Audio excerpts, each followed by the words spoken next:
Dreaming of your own UK adventure? In this episode, listener Laura Norton shares how she brought hers to life from the Beatles in Liverpool to the best of London and beyond, before finishing with a few memorable days in France and a voyage home on the Queen Mary 2. Welcome to the UK Travel Planning Podcast. Your host is the founder of the UK Travel Planning website, Tracy Collins. Each week, Tracy shares destination guides, travel tips and itinerary ideas, as well as interviews with a variety of guests who share their knowledge and experience of UK travel to help you plan your perfect UK vacation. Join us as we explore the UK from cosmopolitan cities to quaint villages, from historic castles to beautiful islands, and from the picturesque countryside to seaside towns. Hi, and welcome to this week's episode of the UK Travel Planning Podcast. In today's episode, I'm catching up with Laura Norton, who joined myself and Doug for a consultation more than a year ago to plan her UK adventure. Fast forward 15 months, and she's back to share how it all went, from the Beatles in Liverpool and the excitement of London to a hop across the Channel to Paris and Normandy and an unforgettable voyage home on the Queen Mary 2. If you're planning a similar itinerary, you'll love hearing Laura's reflections, travel tips, and standout moments from her journey. So let's dive into my chat with Laura and find out how her and her husband's trip of a lifetime unfolded. Hi, Laura. It's so good to have you back because you are a guest on our 100th episode of the podcast. Yes. Which is amazing. So this is going to be episode 179. And actually, by the end of the year, we'll have hit 181, which is crazy. That's amazing. It's just such a wealth of information. It's so amazing you guys do this. Well, I can't believe it. So I'm hoping that you're going to come on the 200th episode, which will be which will be sometime in 2026. I guess 4 or 5 months in, and talk about your favorite episodes, because that's what everybody did in episode 100, which was fantastic. And we know that trip reports are absolutely a lot of people, and if you love trip reports, get in contact with me via SpeakPipe and let me know, because I want to know which is your favorite and which ones you really enjoy, because I know trip reports just seem to resonate with so many people. Now, Laura came on the 100th episode, and she's coming on today to do the last trip report of 2025. So Laura, I'll stop talking and I will let you introduce yourself and tell us a little bit about where you're from, where you went on the trip, who you went with, and just to give us a kind of quick overview of the itinerary. Sure. So my name is Laura Norton. My husband and I live in Grand Rapids, Michigan in the U.S. We don't have any of our human children, but we have four very spoiled cats that are our babies. And this trip was to celebrate our 30th wedding anniversary. So that was in June, and we traveled in August. After we did our 25th wedding anniversary trip, which was a cruise to Hawaii and had been delayed a little bit because of COVID, we were joking about what do we want to do for our 30th. My husband's like, I'd like to go to England sometime. And that's all it took. I latched on and started the planning.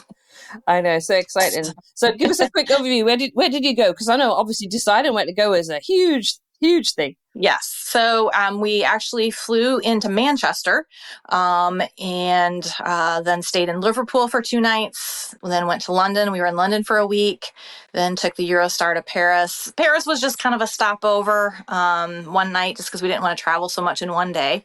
Then we took a train to Cannes so that we could do some things in the Normandy area. Then we took a ferry from Cannes back to England to Portsmouth, and then train into Southampton and spent the night. And then we took the Queen Mary 2 from Southampton transatlantic back to New York City before we flew home. I know that's so exciting to do that. That's I'd love to do one of those cruises from. I hear so much about them. Southampton over at New York just sounds amazing. Now, Doug and I actually helped you with your itinerary, but we did it a long time in advance. I think it was well over a year. We did. Yeah, I think it was the spring before. Yeah, the spring of 24 is when we did it. And like I'd mentioned there, for me, any trip that we take, the planning is part that I really enjoy. That's part of the excitement for me is the planning part. So that was fine. And I just, I'm my father's daughter, as far as detail planning. And that's exactly how he was, of making sure you had things ahead of time and knew what you were going to do. So I definitely wanted to get your guys' feedback on what we thought our itinerary was going to be. And Doug's knowledge about train travel was amazing. And that was probably the biggest part that made me a little anxious was because, where we live in Michigan, the only train we have goes like from here to Chicago on Amtrak. So no subway, no tube, anything like that. So that was the part I think that made me the most anxious about our travels. But after talking to him and the links that you guys provided, it was so much easier and wasn't worth worrying about. Oh, that's right. I'm going to do a little promotion here, Laura, because actually this episode goes out in December, and Doug and I have got we actually have January and February open for consults. So anybody who's listening and you're thinking, I want to do a consult and speak to myself and Doug, seriously, those bookings are there. Get on and book it, because like you guys booked it a year well in advance, and it helped so much with your planning. Yeah, I definitely, anybody, it's worth it. The peace of mind, getting the feedback. It helped me actually tweak a few things, and feel well prepared. Brilliant. Thank you. Now let's start at the beginning. So you arrived in Manchester, and then you headed to Liverpool. So talk us a little about your kind of first impressions when you arrived, and how did your journey go into Liverpool? And tell us a little bit about what you did in Liverpool, because I know you were very, very excited about one particular thing you were doing. Yes. So when we flew into Manchester, coming through, getting off the plane, getting through passport control, immigration was very smooth. I think it took us maybe a total of 15 minutes. It took us longer to walk from the plane through the airport to get to that part than to actually go through it. So we got our luggage, and because of the timing of when our flight landed and when we were going to be able to get into our accommodations, we actually stored our luggage there at the Manchester airport for a brief time and took a Uber to, there's a small airport aviation museum just on the other side of the Manchester airport from the departures.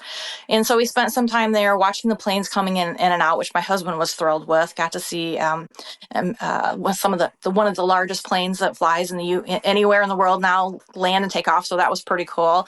And so then we headed back to the airport when it was closer to time and took the train into Liverpool. Into Lime Street Station, and then took an Uber to our accommodations, which was in Speke, so it was a little bit outside of Liverpool, at George Harrison's childhood home at 25 Upton Green. And we never would have found about that if it wasn't for one of your podcasts that you interviewed, the owner of that house. So that was, my husband loves the Beatles. And so that was one of the big highlights for him. So walking in there for the first time, standing in that living room, knowing that that's where, the Beatles stood, they practiced. You were in that same environment, was pretty surreal. And we have the entire house, and it's a 3-bedroom. Now, we chose to stay in his parents' house because that's where the ceiling fan was. And it was pretty warm while we were there, but tolerable. So it was wonderful. We did take the mystery tour, or the magical mystery bus tour in Liverpool, which was also a very interesting stop at Strawberry Fields, Penny Lane, seeing all of those wonderful things. Before we got on the tour, we had toured some area at the dock area there, which was wonderful, walking along the Mersey, and then eating at the food truck. There's a food truck place that we ate at. So it was really, again, just seeing everything online and researching, and then you're actually physically there is just a little overwhelming. Oh, Liverpool is amazing. Honestly, if you're a Beatles fan, I just think Liverpool should be in your itinerary, because it's a lot of history as well in Liverpool. It's an amazing city, amazing northern city, and of course it's where the Beatles come from. So I was so excited that you booked and stayed in Georgia, and we've had loads of feedback from people who've listened to that podcast, and we're like, oh my goodness, it's amazing. And as you say, chatting to the guy who bought it, it was just like, his story is fantastic. I think it's maybe episode I'm trying to think 28 or 30 of the podcast. I should have actually got that information, but we've got a whole podcast where we chat about actually the story about buying it is great. So I'm so glad you stayed. So how many nights did you stay there? Yep. We were there for 2 nights. Yep. Certainly worth it. At some point we'd love to go back, have a little more time. When we were planning this trip, we started with the cruise, knowing which one we were going to be on, and then worked backwards, with our time. Would love to have had a little more time. And, if we go back again, the experience was amazing. It is a good 20 to 30 minutes outside of actual Liverpool. So I don't think we would necessarily stay there again, stay more, closer to all of the attractions and the history. But definitely would go back and love to spend more time there. Oh, well, another great place to stay, actually, Liverpool, if you're a Beatles fan, is a Hard Day's Night Hotel. Doug and I have stayed there a few times. Yes. And that's really cool because that's got a load of the memorabilia as well. So if you love the Beatles, it's a no-brainer. It's so amazing. So then after Liverpool, you headed to Sheffield? Yeah, so we took a train from Liverpool to Sheffield. The original plan was then to, again, store our luggage and go to the cemetery out there where the drummer, my husband, is also a big fan of Def Leppard. That's where they're from. It's their hometown. And we were going to the cemetery where their drummer, Steve Clark, who unfortunately passed away, was at to visit the grave, pay his respects. This is part of where we learn to be flexible and that plans don't always go as you think they're going to. Another thing we learned is we way overpacked. So part of it, Todd, my husband, Todd, he's like, yes, I kind of want to do this. He says, but really it's okay. Taking luggage on and off the trains and getting him into an Uber and back and forth we were just a little overwhelmed at that point. So to be honest, we ended up actually just staying at the train station and people watching and reading and didn't end up going to the cemetery, which was fine. And that's part of, the thing we learned. We wanted to see things, but we didn't want to push ourselves so far every day and be exhausted. We wanted to be able to enjoy it. So that was one of the areas where we were like, okay, we're going to be flexible. That's okay. Yeah. We'll just do it. And then we got on the train into Sheffield, into London. And interesting, at one stop on our way, all of these young men, probably late teens, early 20s, gets on standing room only. Apparently one of another train had run into issues, and so it wasn't running. And they were all heading to Sheffield for a football. There was a big football event going on. So that was kind of a different, interesting experience, just to see, the songs that they sing is just, so different for us, for Americans. So we don't get that. But it was really actually cool to experience. They were very well behaved and very nice, but it was kind of a cool experience. Yeah, that's good. I guess getting a train when there's a football match on, as you say, all the fans getting on, it is always interesting. I guess they would have all had the scarves on, and you would have known who they were supporting, because it's kind of very obvious, depending on what colours they're wearing and the scarves and everything. But that's cool. But actually, that is one of the things that actually Doug says, like, and I guess that you guys did it, is to reserve seats, because for example, on a day like that where there's a football match, the train's going to get absolutely, like I say, standing room only. And so at least if you've got a seat reserved, and I'm not saying that's not infallible, because sometimes the train, like say, can get cancelled, and that's unfortunately you kind of can be stuck. But I think it's one of those things that Doug said, like, trying to make sure you've got a reservation. They're free, and then at least you've got the peace of mind that if there's a football match. We were very, very thankful we had reserved seats on that train. I bet, because I can just imagine how full it can get with, and seats don't sell out. That's another thing. Like, they will keep selling tickets for the train, so they can get very, very full. Yep. Absolutely full. Yes. Okay, so you took the train from Sheffield down to London. So talk to me about London, because you had quite a few days in London, didn't you? Yep. We had an entire week in London. So we came into the train station, again, took a taxi to our flat that we had rented. We were in the St Katharine Docks area, which we absolutely loved that area. Right by Tower Bridge, the Tower Tube Station. That's what we used the entire time. It was, not less than a 10-minute walk. Great restaurants in the area, but very quiet. And so it was just a perfect location for us for doing our traveling around town. And then we did a couple of day trips. We loved it. It was, again, as Americans, we're so used to our air conditioning. But I was going to say, even though it was warm, places were great. They had two floor stand fans, left the windows open. It was perfectly fine. It was not a problem. Loved to be able to have the windows open. We could, as we laid in the bed at night and looked out the window, we could see the tops of the Tower Bridge, and we could see the Shard out our windows and off the balcony. So it was a perfect location for us. Oh, that is lovely. Yeah, London can get really warm in those kind of summer months, and like AC isn't a standard. It's not a standard in a lot of the museums. It's not a standard. They're starting to put it now on the tube, but it's just not standard. And you kind of, I guess, for places, buildings that are kind of hundreds and hundreds of years old, it's just, so it's one of those things that a lot of hotels will, if they haven't got AC, will give you a fan, which helps. And we've stayed in plenty that have got a fan. But if AC is really important, then when you're booking somewhere, you do need to check that it has got AC. Don't kind of make that assumption. Like a lot of countries, like in Australia, we have AC everywhere, and obviously in the States you have AC. So it's just not as common. Even in places, a lot of places in Europe, that don't have it, and you swelter in August when it's really hot, and you're like, whoa. But yeah, so I'm glad that it was fine for you guys. So talk me about through your kind of highlights of London. What were the things that you were just like, wow? Yeah, I think for us, just again, after all the research and looking online and listening to different podcasts and different Facebook groups, and just the fact to be standing on that balcony and we're actually there. I actually got a little teary-eyed just because it was just so much history. We don't have in the United States. Yes, we have history, but not to the extent, and a lot of in Europe and the old. And we just love to walk. Again, we didn't pack our days.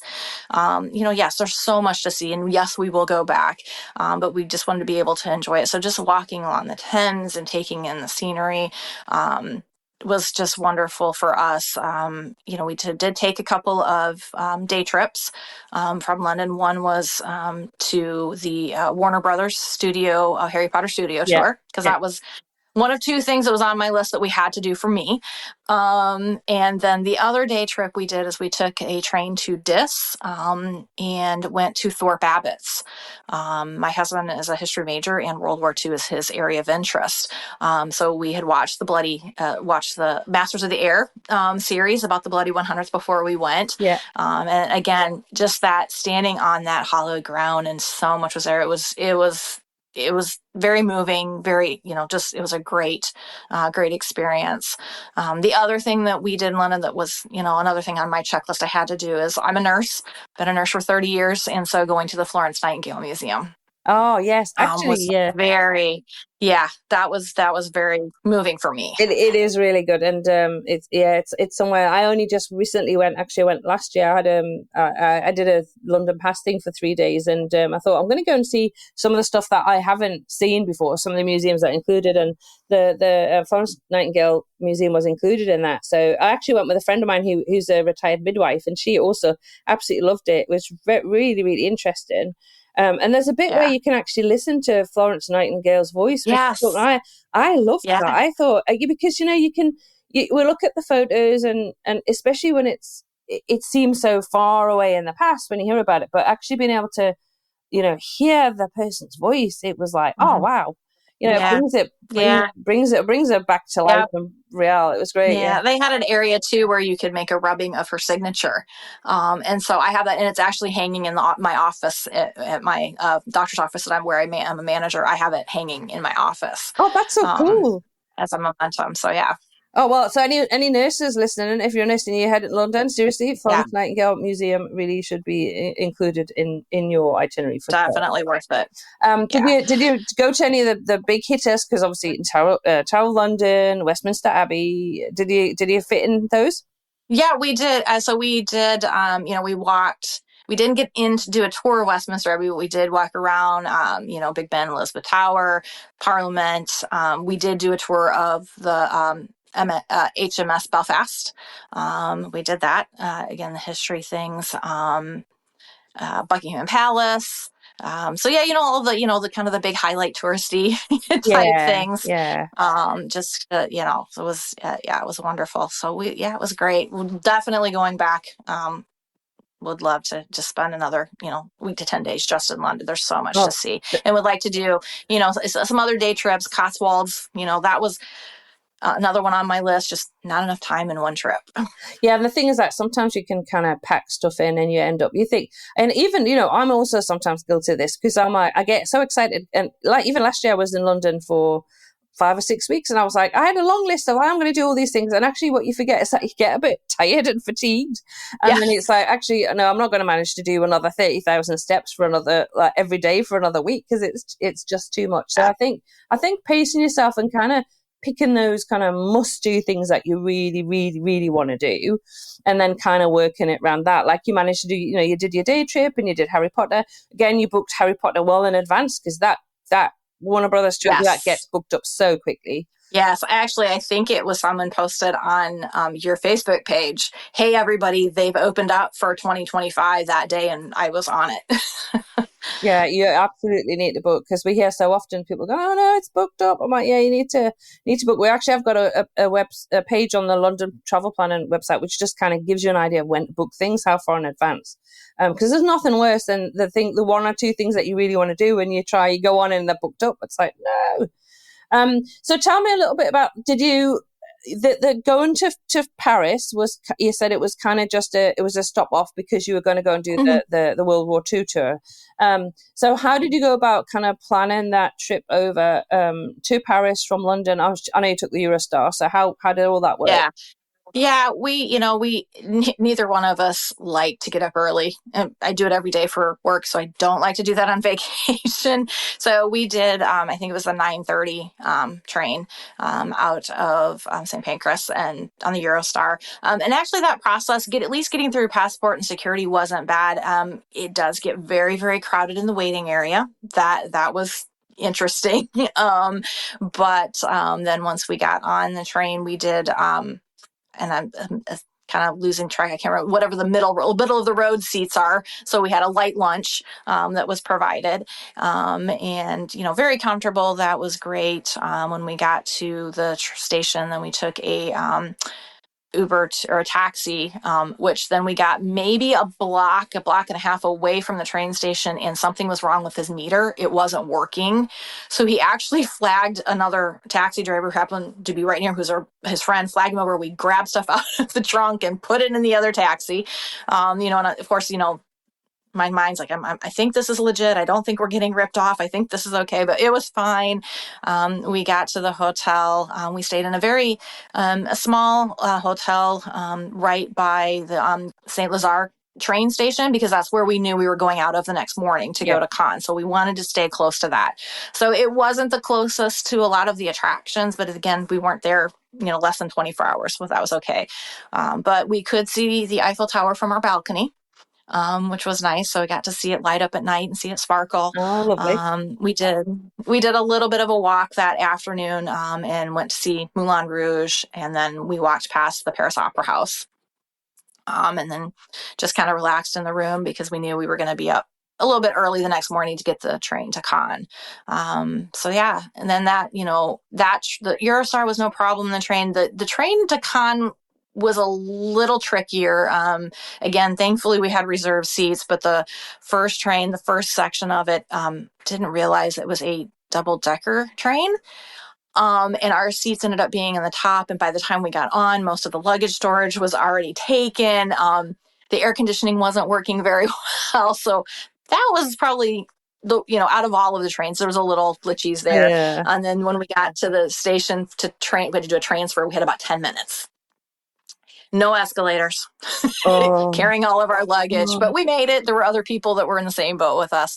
And you were talking earlier about how they just keep selling tickets. And we got on that train, there was nowhere to sit, and several of us just standing. And eventually a few stops later, people got off and we could, find a seat. But we figure out of the whole trip, just having, one or two small glitches like that, we just felt very fortunate. Yeah, no, I guess like you said, you just got to kind of have a bit of flexibility, and I always think anybody who has the opportunity to talk to Doug as well has a little bit more knowledge and confidence about when things don't exactly work out, that how to do stuff. I think he's really good at kind of sharing that, and we've even had people when things have gone wrong that have kind of messaged him, and he's kind of said, look, this is what you need to do, just to help people out. But I think that really helps. Just a quick question, because this is something that how did you find the difference between London and Paris? Because I find them so different. They're so different. They're so close together, capital cities, but they are so different. Yeah. They are so different. And again, like I said, we just, we did a little walking, and some of the side streets, little cafes, whatever, were nice and stuff, but it just doesn't have the same I know they always say, well, French are so rude. I mean, people were nice to us. As long as you greeted with a bonjour and at least attempted, a little bit, then they were fine, but not as outgoing and friendly necessarily as when we were in London.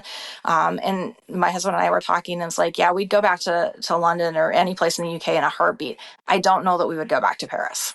Yeah. Or, and maybe if we had been staying a little closer, maybe had a longer time, maybe we feel a little bit different, but I'm not so sure that that's an area we'd want to go back to. No, I have to say, and again, I think I'm getting a bit of a reputation for this. I think on my other podcast, the Global Travel Planning one, I've got one about places that I'm not so fond of, and unfortunately, Paris kind of comes to the top of my list, and there's many reasons why. And I actually used to live in France. I speak French fairly well. I used to be totally fluent. It's gone now because we're talking 30 odd years ago. But I just struggle a bit with Paris. I love France. I just Paris.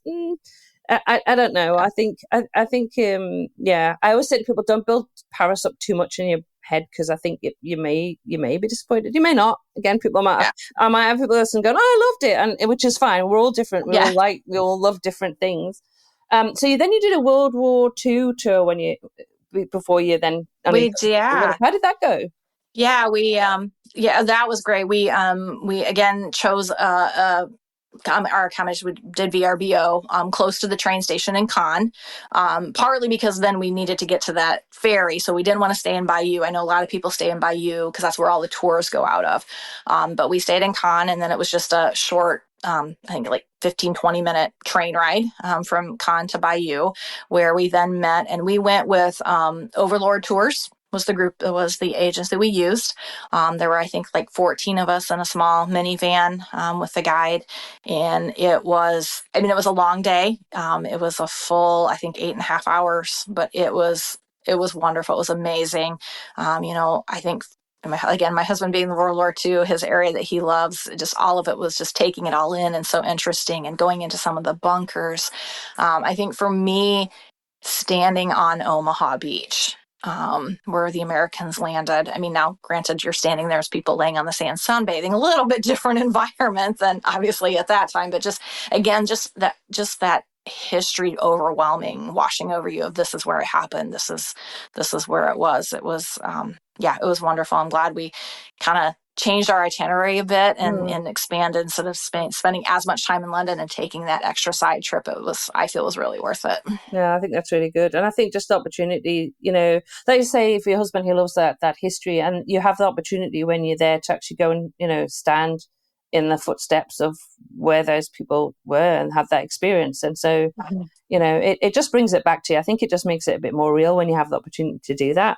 But I'm sure when we did the consult, Doug helped you a bit with that kind of logistics around that bit in France as well. We're pretty good on European travel because we've done so much of it. And then you got the ferry, which was interesting, over to Portsmouth. So how did that go? And then kind of how was the logistics for the last few days? Yeah. So, again, we did use Uber quite a bit and with our travel. So we scheduled the Uber, not a problem, picked us up. We had actually and got to the ferry deck there. We went through Brittany Ferries is who runs those. And I remembered when I booked it, I know we got like at least a room with bed. So because, left early in the morning, could rest and take. So I guess I didn't really remember until we got on the ferry and got into a room that I'm like, oh, I got like a regular room. It was like an actual hotel room, and it was on the back of the ferry. We had our own little kind of balcony area at the back of the ferry, a full queen size bed. I'm like, oh, I didn't remember doing that, but okay, this works great. So that was really nice just to be able to relax and go to the eater and get something to eat. It was a really smooth, great weather, smooth sailing on that, not a problem. Got off at Portsmouth, and they're doing some work at the docks at the Portsmouth. So they actually drove buses onto, after the cars got all unloaded off the ferry, drove buses on there for us to take that to the area where we caught our taxi. They couldn't get us directly there. Then we got a taxi. Again, we took the train from Portsmouth to Southampton, and then actually stayed in Southampton. We stayed at the White Star Hotel. So a lot of Titanic memorabilia and stuff in there, which was wonderful. We walked around a little bit that afternoon, and then got up the next morning to get on the cruise. Oh, and how long did it take you to cruise back? 7 nights. Wow. So yeah. I bet that was pretty special. It was. Weather-wise, we were so fortunate the entire time we were in England and in France. We never had rain. It was beautiful weather. We were very fortunate. A little bit of rough seas the first couple of days across, but it was remnants of Hurricane Erin coming across the Atlantic. But after that, it was fine. And, after being gone and going, even though we didn't push ourselves, it was nice. Like, we're just not doing much of anything. Yeah. We're just going to relax. And we, did a few of the, a couple of shows, went to some lectures. One thing I'd mentioned earlier about we did pack way too much, and part of it too, and we know this wouldn't be every trip, but we had one duffel bag just with our extra fancy clothes for the cruise. With Cunard, they are a little bit more, a little bit dressier than a lot of cruises and stuff. And we knew that was, kind of the fun of it. So we obviously wouldn't pack that way every time we go on a trip. But we did do one of the formal nights, which was fun. It's just not something that we typically do. So it's kind of fun to dress up a little extra and do something fun and special. And so, we just took in the shows. There was actually one guest lecturer that we happened to meet in one of the lounges. He just sat down next to us. My husband had his Beatles t-shirt on. And this gentleman had a Beatles hat on, got to talking. He found out it was one of the guest lecturers. He was doing things on musicians and musical history. He had done Buddy Holly. He was doing, he did one on Elvis, and he was going to be doing one on the Beatles. So we got to talk a lot. He was in Liverpool for Beatles Week. We missed that by a week, but he was there and told him about staying at 25 Upton, which he thought was very cool. And when he actually did his lecture a couple of days later, he actually did a shout out to us when he showed George Harrison the famous picture of him holding his guitar outside of 25 Upton.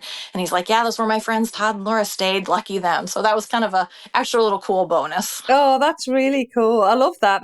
Those are just amazing stories to hear that, you didn't plan it, but just something like that happening and being able to say to the guy, guess what? We've just stayed. I mean, that's amazing. That's fantastic. And I love the fact that just having that 7 days to just say chill out on the way back as well.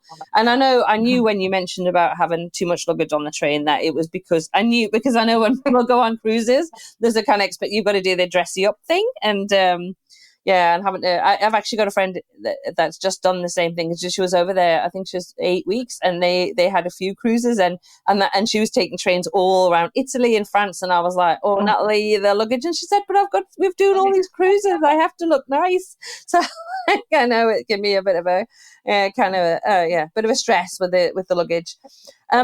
So we'll swing back and talk a little bit about kind of your accommodation and food and the kind of logistics things, because I know people love to find out about kind of the highlights of places you stayed and what you ate and stuff like that. So I know you stayed in quite a few VRBOs. So how did they go? Were there any particular kind of ones you kind of went, oh, this is really nice, or they're all good? Yeah. We were very fortunate that all in Liverpool, London, and in Cannes, they were all through VRBO. Communication was wonderful with everybody. It was very smooth. If we had any kind of glitches, we could message them, and they were great, about getting back to us. In Paris, obviously, we stayed at a hotel. And again, it was just a small boutique hotel, which was wonderful. And they were actually great to work with. So my husband is a diabetic, so we traveled with insulin. And so I have a little we've got a travel thing that has to be frozen, though, for the inside of it to keep stuff cold. And so they were wonderful. They put it in their own little freezer for us off, when they're at breakfast area. So that was not a problem. So no, they were all wonderful. I would recommend any of the places we stayed at for anybody to stay. And if we go back, when we go back to London, I have no problem whatsoever staying in the same place. Brilliant. Well, I will get the links for those places that you stayed with. I actually do work with VRBO as well. So if anybody's out there thinking about booking, we have an affiliate link for VRBO. So take a look at that. And I'll put links to the places that you stayed in as well, Laura, and obviously to Upton Green as well, because that'd be cool. Yes. Now, I love talking about food.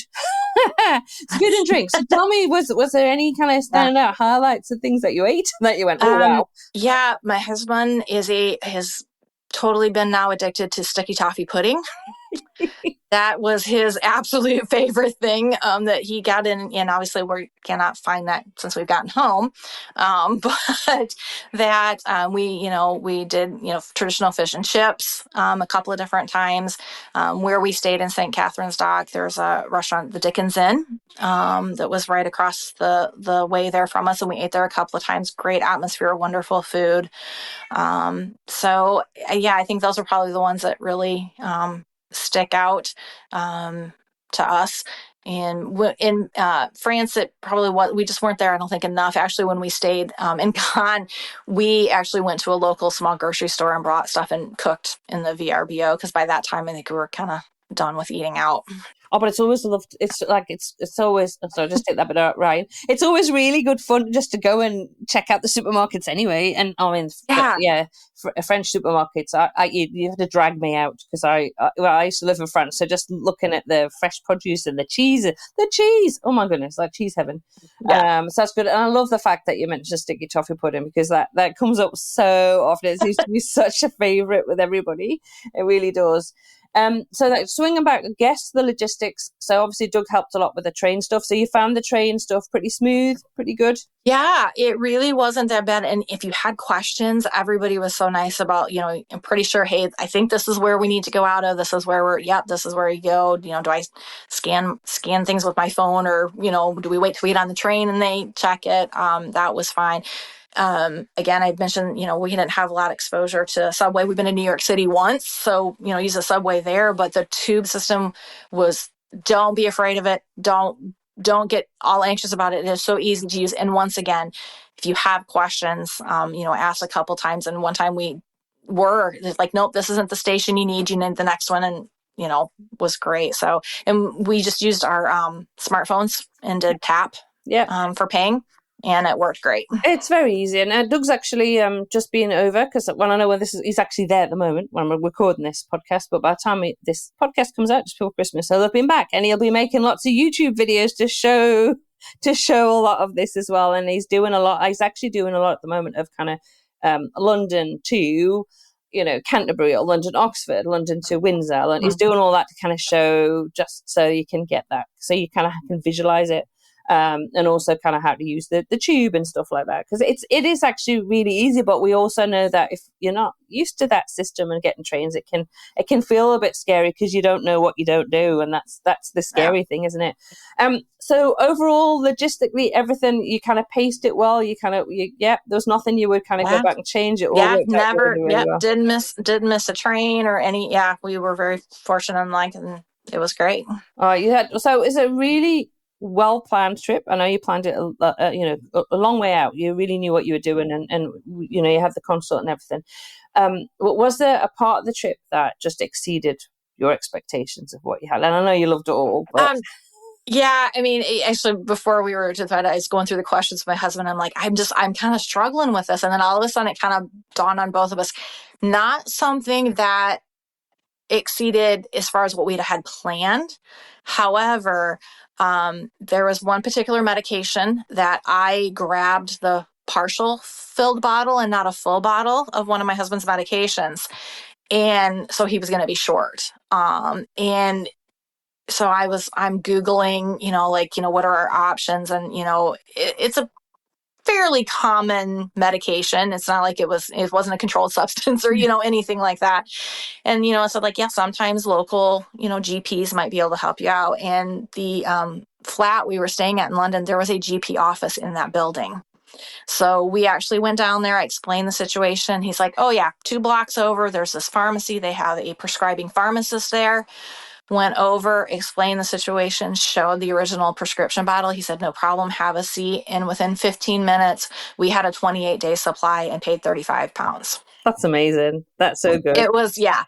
So again, not something that obviously we planned, but so exceeded how easy it was and how helpful everybody was. And it, made a big difference. This Medicaid could have made the rest of the trip not nearly as fun. Yeah, it's good to know that, or think without it. Yeah, it's good to know like things like that you can, that you managed to solve it and people helped you, and you got it all done and dusted, and it didn't become a big issue. So that's really good. So I'm it's lovely to hear that, and they are very good. The chemists and the pharmacists in the UK pop in, and you can always ask them stuff. They're really really helpful. So I don't know, like there's lots of big chemists all over the UK, so it's not a problem. Like you will find one to go and if you've got an issue. Same with dentists. I've had to go and have an emergency dental care when I was in Edinburgh a few years ago, and just luckily where we were staying, they gave me a number, and later on that day I went in. I obviously have travel insurance. I claimed it back on travel insurance, but it was all sorted. So because it could have been pretty big, problem. So antibiotics was all given and it was all sorted. So again, travel insurance is really good when the big things like that happen. Yes. Yes, because they even asked us, do you want a receipt for your travel insurance? Which I appreciate it, but I'm like, it's $35. Yeah, no, it's fine. Yeah, yeah. It's cheaper than what we would have paid for it actually with our copay at home. So, right. So I always end the podcast with the same question. You'll know what's coming up now. But what would be your one piece of advice for someone planning their UK adventure? Do a consultation and just don't overpack your days. Just enjoy being there, even just if it's just walking around and taking in the scenery, that's okay. You don't have to see everything. Yeah, you can always come back. You can always go back. Yep. It's going to be there, so definitely. In fact, I would say don't plan to just go once because there's so much to do and see. You will want to go back again. But Laura, it's been such a joy to speak to you again, and I know next year we'll catch up for the 200th episode, so that's going to be good. So you can get your thinking cap on to see which are going to be your favorite episodes, because you're going to have 200 to choose from this time. That's right. I'm going to have to go back and do some listening. I know it's going to be a lot. But yeah, thanks so much for coming on and filling us in. Oh, thanks for asking. This has been great. Oh, no, brilliant. Well, thanks so much, Laura. Thank you. Thank you for tuning in to this week's episode of the UK Travel Planning Podcast. As always, show notes can be found at uktravelplanning.com. If you've enjoyed the show, why not leave us feedback via text or a review on your favourite podcast app? We love to hear from you, and you never know, you may receive a shout out in a future episode. But as always, that just leaves me to say, until next week, happy UK travel planning.